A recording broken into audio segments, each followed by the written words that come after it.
하나님은 우리를 사랑하시죠. 우리가 아는 것처럼 요한복음 3장 16절은 하나님이 세상을 이처럼 사랑하사 독생자를 주셨으니 이는 그를 믿는 자마다 멸망하지 않고 영생을 얻게 하려 하심이라.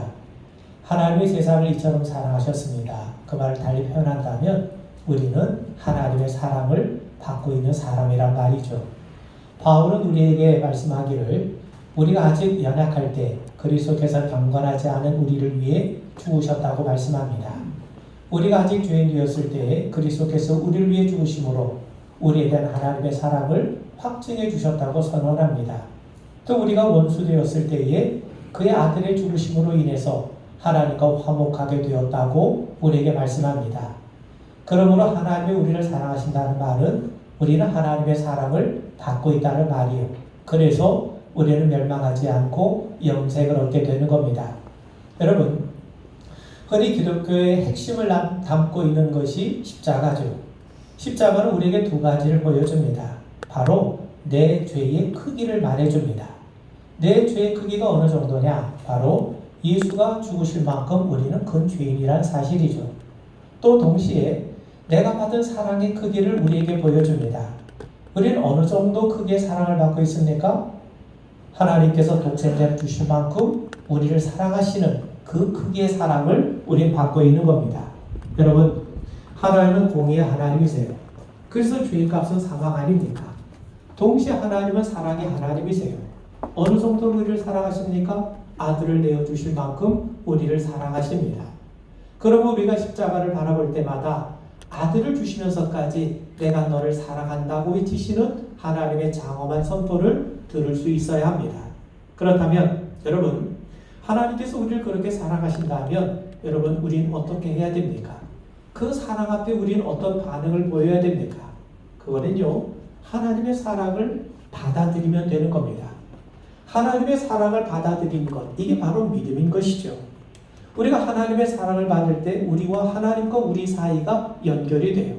하나님과 우리 사이에 사랑의 관계라고 하는 것이 만들어지게 되는 겁니다. 여러분, 오늘 예수님은요, 율법의 핵심을 두 가지로 우리에게 말씀해 주십니다. 그 말은 달리 말한다면 하나님 앞에 참된 신앙이 어떤 모습인가 하는 것을 우리에게 두 가지로 설명해 주세요. 그건 다름이 아니라 하나님을 사랑하는 것이요, 또 이웃을 내 몸처럼 사랑하는 겁니다. 여러분, 사랑이라고 하는 것은 일방적인 관계가 아니라 상방적인 관계죠. 하나님이 우리를 사랑하세요. 어느 정도로 사랑하시냐면 사랑하는 아들을 내어주실 만큼 우리를 사랑하세요. 그렇다면 하나님과 우리가 서로 사랑의 관계를 이어가려면, 하나님과 우리 사이에 아름다운 사랑의 관계가 이어지려면 정말 우리도 예수님의 말씀처럼 우리도 마음을 다해, 목숨을 다해, 힘을 다해, 뜻을 다해, 정성을 다해 하나님을 사랑하는 것이 마땅하지 않겠습니까? 여러분, 신앙이라는 게 뭐예요? 신앙이라고 하는 것은 내가 하나님을 알아가는 겁니다. 우리가 하나님을 알아갈수록 우리에게는요, 뭐가 깨달아지게 되냐면 내가 정말 하나님의 사랑을 받고 있구나 하는 것이 깨달아져요.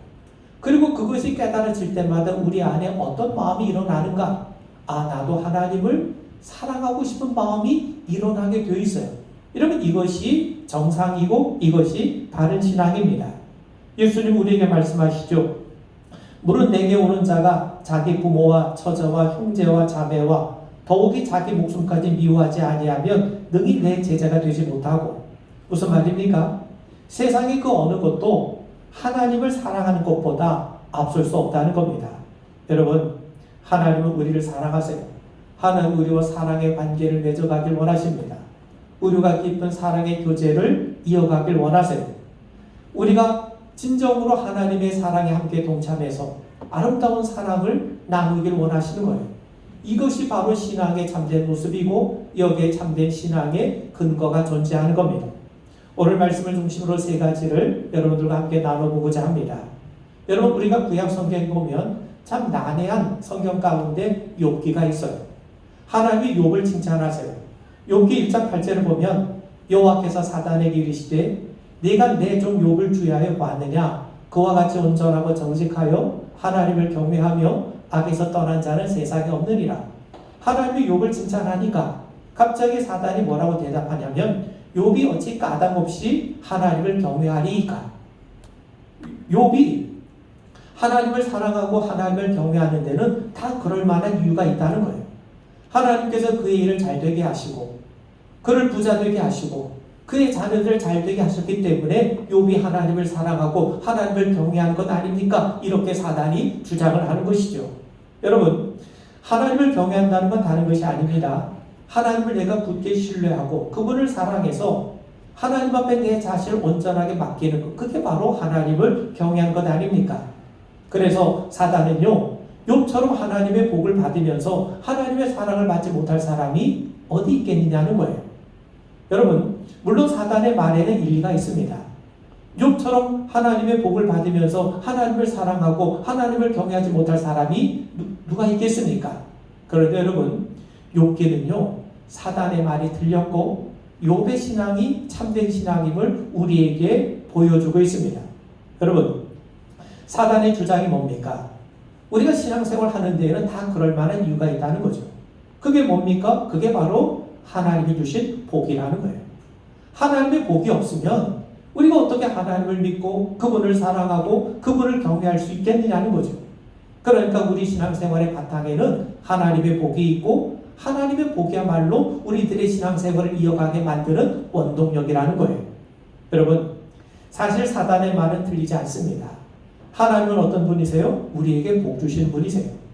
하나님이 인간을 창조하신 다음에 제일 먼저 하신 일이 무엇입니까? 하나님께서 인간에게 복 주신 일입니다. 사실 하나님이 인간에게 복을 주지 않으시면 사실 인간은 살아갈 수가 없게 되죠. 그런데 여러분, 사단의 말을 우리가 좀 살펴보면 사단이 주장하는 건 바로 그겁니다. 신앙생활 하는 거는, 욥이 하나님을 경외하는 것은 하나님이 욥의 삶을 복되게 주지 않으셨느냐? 하나님의 복이 있으니까 그 복 때문에 욥이 하나님을 경외하고 하나님을 사랑하는 것 아니냐? 그러니까 사단의 주장을 우리가 액면 그대로 받아들이면 신앙생활이라는 게 뭐냐? 예수 믿어서 잘 먹고 잘 살자는 말에 지나지 않게 되는 겁니다. 누굴 위해서 우리가 잘 먹고 잘 사는 겁니까? 바로 나 자신을 위해서 잘 먹고 잘 살자는 거예요. 사단이 하는 말의 함정이 바로 여기 있습니다. 우리가 신앙생활하는 궁극적인 목적이 하나님이 아니라 자기 이익이라는 거예요. 하나님을 사랑하는 것이 아니라 바로 자기 만족, 자기 이익, 자기 유익, 자기 사랑에 지나지 않는다는 겁니다. 내게 도움이 되고 이익이 되니까 내가 하나님을 믿는 것이지, 만약 하나님이 내게 전혀 도움이 되지 않고 오히려 손해가 나는데 누가 하나님을 제대로 섬길 수 있겠느냐는 거죠. 그러니까 여러분, 사단의 논지는 다름이 아닙니다. 욥이 자기 자신의 이익 때문에 하나님을 믿는 것이라는 거예요. 그렇게 되면 여러분, 욥의 신앙이라는 게 뭡니까? 내가 자신이 잘 되는 것, 자기가 만족할 수 있는 것, 결국 자기 사랑에 지나지 않게 된다는 말이죠. 사단이 이것을 증명하고 싶었던 겁니다. 여러분, 왜 그렇습니까? 여러분, 사단이 하는 일이 뭡니까? 디모데후서 3장 2절 이하를 보시면 말세의 사람들이 하나님보다 자기 자신을 더 사랑하게 하고 돈을 더 사랑하게 하고 쾌락을 더 사랑하게 하는 것, 그래서 궁극적으로 하나님을 멀리하고 하나님을 떠나게 하는 것, 이게 바로 사단이 궁극적으로 하는 일 아닙니까? 그런데 하나님은 그 사단의 주장에 대해서 그렇지 않다고 하세요. 욥이 복을 많이 받아서가 아니라 하나님이 하나님이시기 때문에 욥은 하나님을 사랑하고 경외하는 것이라고 하십니다. 그래서 하나님과 사단 사이에 흥정이 벌어지는 거예요. 하나님이 주신 복을 다 빼앗아 가셔도 과연 욥이 하나님을 사랑하고 경외할 수 있는지 한번 시험해 보자는 거죠. 그래서 하나님의 허락을 받아서 사단은요, 욥에게서 하나님의 복을 빼앗아가기 시작합니다. 재산을 잃게 만들었고 자녀도 다 잃게 만들었습니다. 욥은 졸지에 모든 것을 다 잃어버리게 되었죠. 그런데 바로 그런 상황에서 욥이 뭐라고 고백을 합니까? 우리가 잘 아시는 것처럼 욥기 1장 21절 22절을 보시면 내가 모태에서 알몸으로 나와 싸운즉 또한 알몸이 그리로 돌아가올지라 주신 이도 여호와시요 거두신 이도 여호와이시니 여호와의 이름이 잔속을 받으실지어다 하고 이 모든 일에 욥이 범죄하지 아니하고 하나님을 향하여 원망하지 아니하니라. 그는 범죄하지 않았습니다. 그는 하나님을 원망하지 않았다는 거예요. 그러자 사단이 재차 하나님 앞에 요청합니다. 욥기 2장 5절에 보면 제 주의 손을 펴서 그의 뼈와 살을 치소서. 그리하시면 틀림없이 주를 향하여 욕하지 아니하겠나이까. 욥의 몸을 치면, 건강을 잃어버리게 만들면 신앙을 버리지 않겠느냐는 거죠. 그래서 욥은 만신창이가 돼요. 그는 졸지에 자식과 재산을 잃었죠. 건강도 잃었죠. 발바닥에서 종소리까지 온몸에 종기가 나서 기와 조각으로 긁어야 할 만큼 아주 비참한 상태로 전락해버리고 맙니다. 이를 보다 못한 아내가 불평하면서 욥에게 말을 하죠. 당신이 그래도 자기 온전함을 굳게 지키느냐, 하나님을 욕하고 죽으라. 그런 아내의 말에 욥이 어떻게 반문을 합니까? 2장 10절에 보면 그대의 말이 한 어리석은 여자의 말 같도다. 우리가 하나님께 복을 받았은지 화도 받지 아니하겠느냐 하고 이 모든 일에 욥이 입술로 범죄하지 아니하니라. 여러분, 욥은 자신의 신앙의 고백을 통해서 내가 하나님을 사랑하고 하나님을 경외하는 것은 내가 하나님 앞에 많은 복을 받았기 때문이 아니라는 것을 보여줍니다. 자신을 잘 먹고 잘 살게 해주셨기 때문에 내가 하나님을 경외하는 것이 아니라는 거죠. 욥은 신앙의 근본 동기가 자기 만족, 자기 이익, 즉 자기 사랑에 있지 않음을 그의 입술을 통해서 우리에게 고백해주고 있는 겁니다. 여러분, 물론 욥은요, 왜 자신이 고난을 받는지 그 이유를 몰랐어요. 물론 그가 고난을 받은 건 순전히 하나님 때문이죠. 하나님이 욥에 대해서 사단과 흥정하지 않으셨던들 욥이 고난받을 이유가 있습니까? 고난받을 이유가 없어요. 설사 그렇더라도요, 전지전능하신 하나님이 욥의 신앙 상태를 모르시겠습니까? 굳이 그 신앙 상태를 확인하기 위해서 고난까지 주실 이유는 없으세요. 그런데 하나님은 이 사건을 통해서, 이런 욥의 모습을 통해서 우리에게 참된 신앙이 무엇인가를 우리에게 깨우쳐 주시고 가르쳐 주신 겁니다. 여러분, 하나님은 욥이 당하는 고난의 이유와 목적에 대해서 아무 말씀도 들려주지 않으세요. 그런데 영문도 모른 채 고난을 당했던 이 욥은 나중에 하나님 앞에 회개하는 지경에까지 이르게 됩니다. 우리가 아는 것처럼 욥기 42장 5절 6절에 보면 내가 주께 대하여 귀로 듣기만 하였사오나 이제는 눈으로 주를 배움나이다. 그러므로 내가 스스로 거두어 드리고 티끌과 재 가운데에서 회개하나이다. 여러분, 사단이 하나님 앞에 흥정하지만 않았던들 욥은 고난당할 이유가 없었습니다. 그렇다면 여러분, 사단은 어떤 존재입니까? 사단은요, 성경에서 말씀하는 사단은요, 속이는 영이에요. 거짓의 압입니다. 예수님께서는 요한복음 8장 44절에서 분명하게 말씀하시기를 그는 처음부터 살인한 자요 진리가 그 속에 없으므로 진리에 서지 못하고 거짓을 말할 때마다 제 것으로 말하나니 이는 그가 거짓말쟁이요 거짓의 아비가 되었습니다. 사단에게는 진리가 없기 때문에 그는 진리에 서지 못하고, 진리에 서지 못하니까 그는 반드시 거짓 속임수를 쓴다는 겁니다. 여러분, 에덴 동산의 이야기는 우리가 너무나도 잘 압니다. 하나님은 선악과를 먹으면 반드시 죽는다고 말씀하셨어요. 반면 사단은요, 선악과를 먹으면 하나님처럼 된다고 사람을 속였습니다. 사단의 말은요, 아담과 하와로 하여금 자기 연민을 부추기게 만들었어요. 자신들은 선악과조차 먹지 못하는 신세라며 자기 연민에 빠뜨리게 만들었던 거예요. 그게 바로 사단의 계략이었죠. 사단의 말이 뭡니까? 너희들은 얼마든지 하나님처럼 되어야 되는데 누가 그 일을 맡고 있는 줄 아느냐? 바로 하나님이 그 일을 맡고 있다는 거예요. 너희는 얼마든지 하나님처럼 될 수 있다. 너희 자신 한번 사랑해봐라. 너희는 동산지기로 만족할 사람들이 아니다. 왜 너희 자신을 사랑하지 못하고 있느냐? 너희들은 하나님처럼 될 수 있는 사람 아니냐? 그러니 자신을 사랑해보라는 겁니다.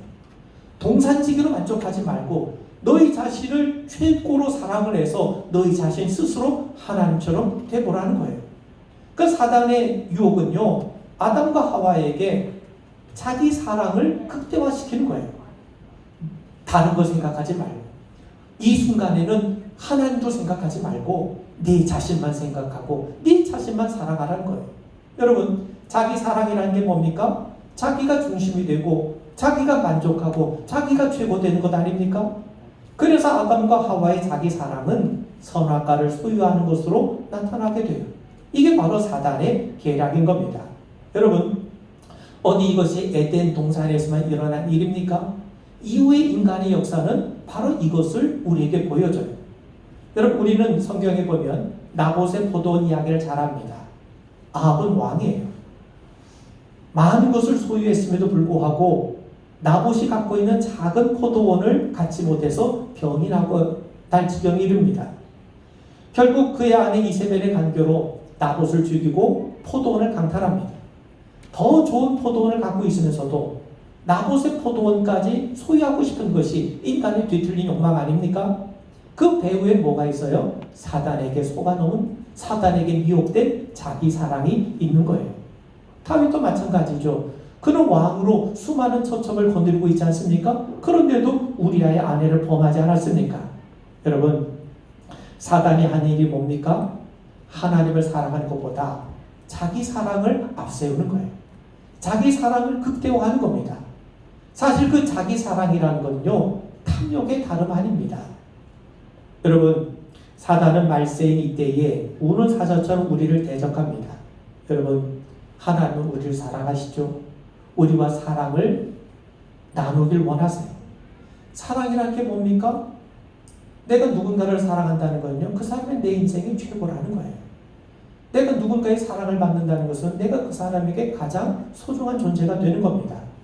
그러니 하나님은 우리를 참으로 귀하게 여기시고 또 하나님도 우리에게 참으로 귀하고 소중한 분으로 서로 인정이 되고 서로 용납이 되는 것, 이게 바로 하나님과 우리 사이의 믿음의 관계 아닙니까? 그런데 사단은요, 그걸 방해합니다. 하나님 대신에 뭘 사랑하게 만듭니까? 자기를 사랑하게 하고 세상을 사랑하게 해요. 그래서 사도 요한은요, 세상을 사랑하는 것이 하나님께 원수가 된다고 우리에게 말씀하는 것 아닙니까? 여러분, 이스라엘 백성들이 요단강을 건넜어요. 그들이 길갈에 있을 때 정탐꾼을 여리고 성으로 보냅니다. 그런데 정탐꾼이 소문내고 활동합니까? 그렇지 않죠. 아주 은밀하게 활동을 하고 정탐하지 않습니까? 그런데 정탐꾼이 몰래 들어왔는데도 불구하고 여리고 왕이 어떻게 알았던지 두 정탐꾼을 잡기 위해서 군사를 풀어서 그 정탐꾼을 잡으려고 해요. 이게 사단이 하는 일이에요. 우리가 믿음으로 하나님 앞에 나아가면 나아갈수록 또 우리가 하나님과 깊은 사랑의 유대를 나누면 나눌수록 사단은 그 일에 꼭 방해를 해서 어떻게 해서든지 우리가 하나님을 사랑하지 못하게 하고 세상을 살아가도록 끊임없이 우리의 욕망을 부추기고 우리를 어긋나게 만들어요. 여러분, 하나님은 우리를 사랑하십니다.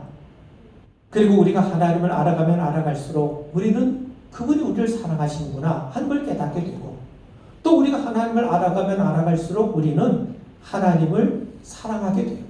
하나님을 사랑하고자 하는 그 거룩한 감정이 우리 안에 만들어져요.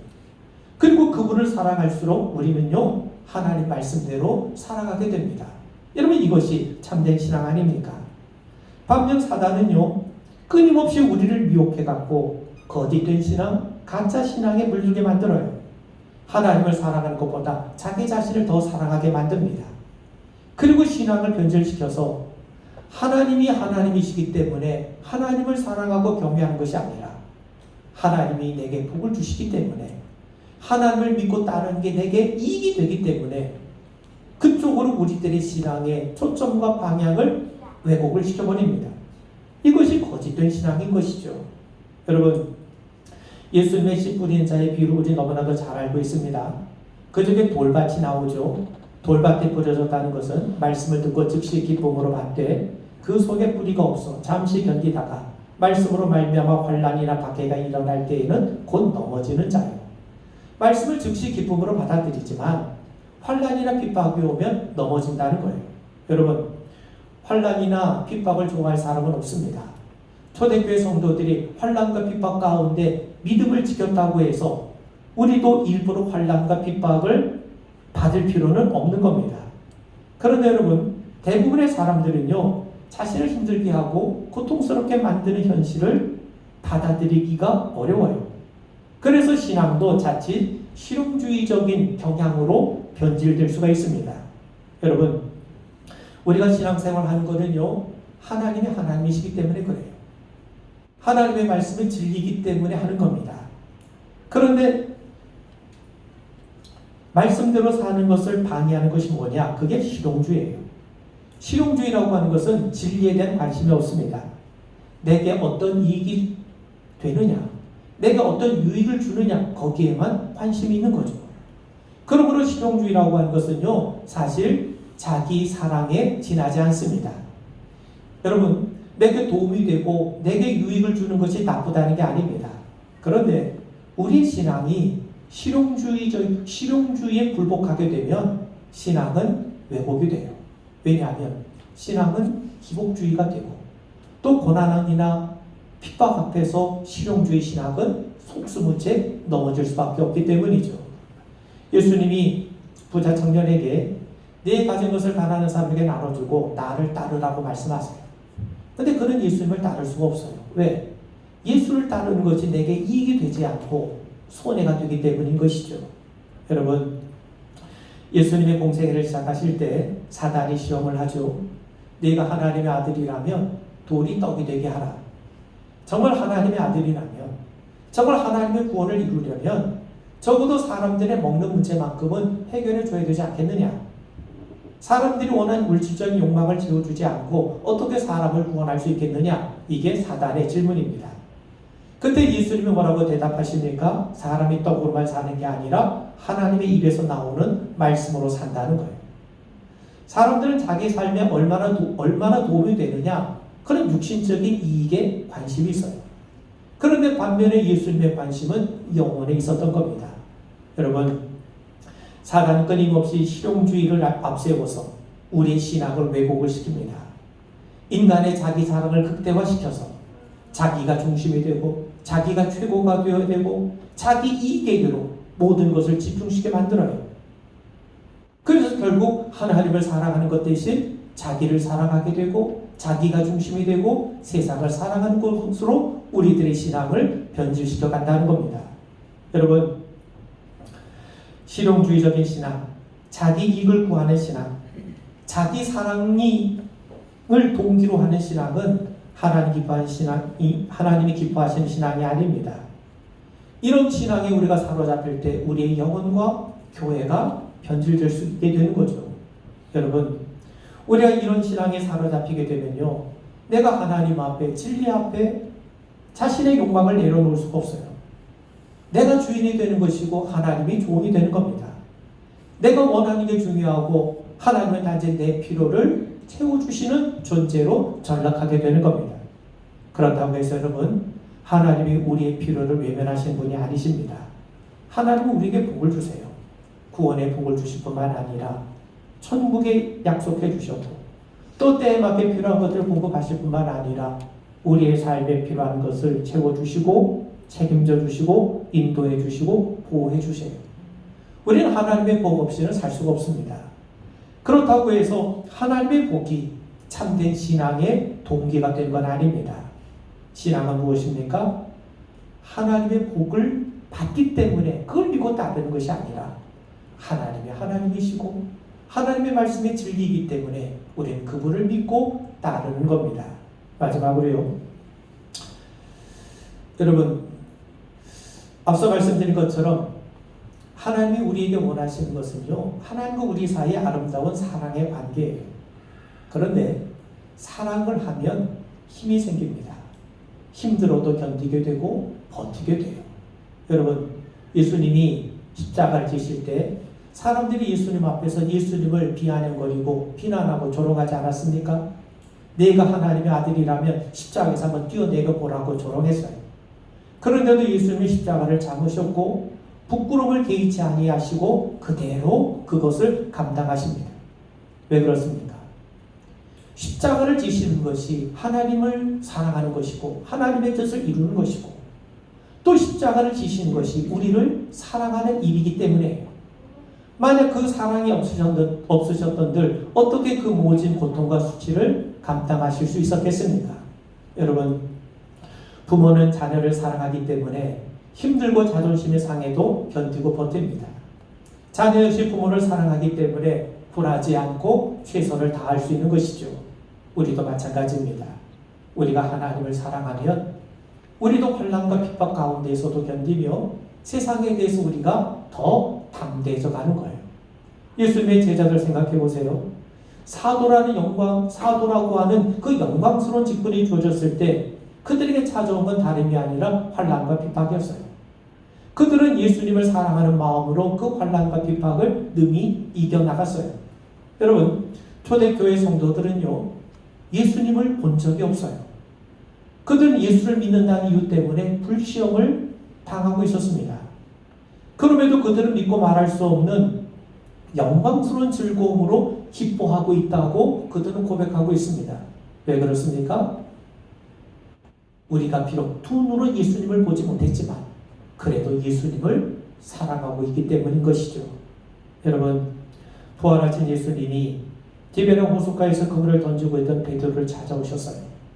예수님은 베드로에게 요한의 아들 시몬아, 네가 나를 사랑하느냐? 내 양을 먹이라.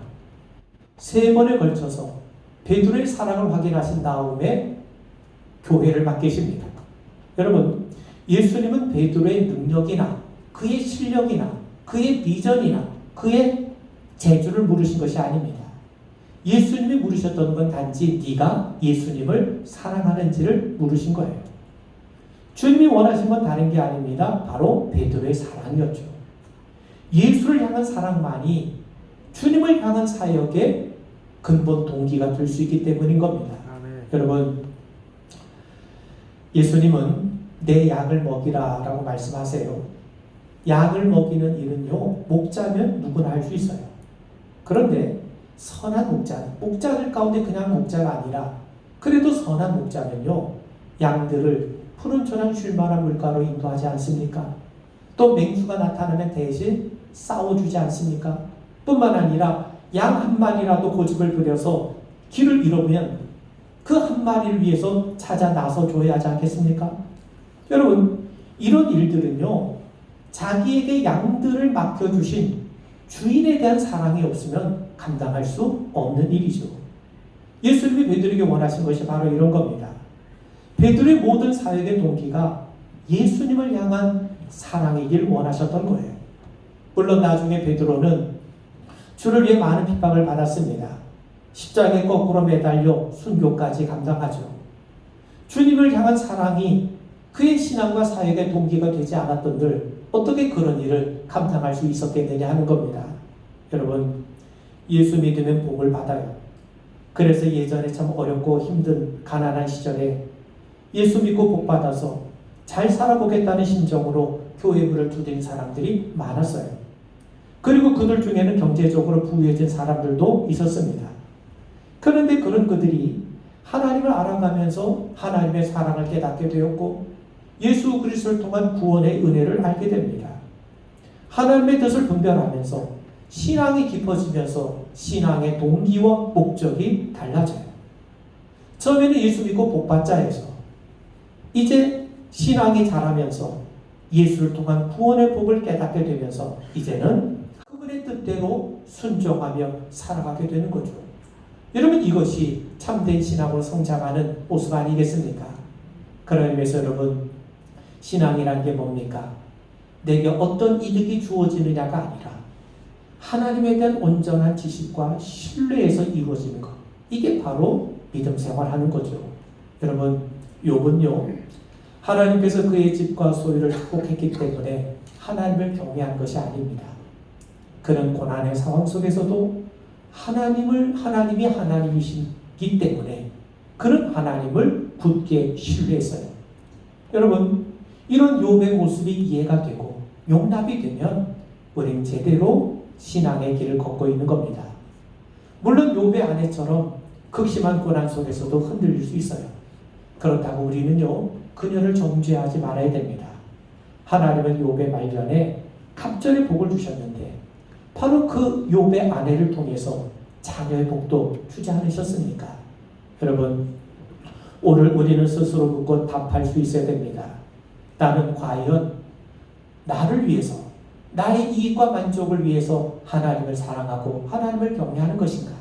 아니면 하나님이 하나님이시기 때문에 내가 그분을 사랑하고 경외하는가? 이런 질문에 대해서 스스로 분명하게 답할 수 있는 우리 모두가 되기를 주의 이름으로 축원을 드립니다.